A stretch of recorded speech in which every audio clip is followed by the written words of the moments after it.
ज्या इतर प्रांतातल्या भाषा त्यांच्या शाळा ज्या महाराष्ट्रात आहेत, अध्यक्ष महोदय, उर्दू मीडियममध्ये सुद्धा मराठी सक्तीची आहे का?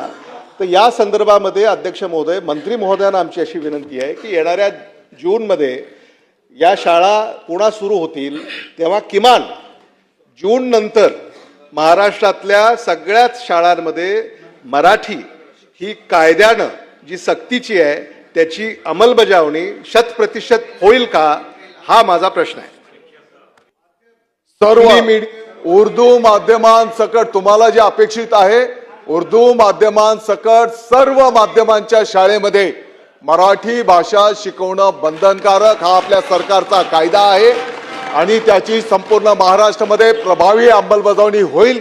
याकडे आपण सर्वजण मिळून, शिक्षण विभागाची तर जबाबदारी आहेच, परंतु आपण सर्वजण मिळून त्या ठिकाणी सामूहिक जबाबदारी म्हणून पार पाडू. प्रश्न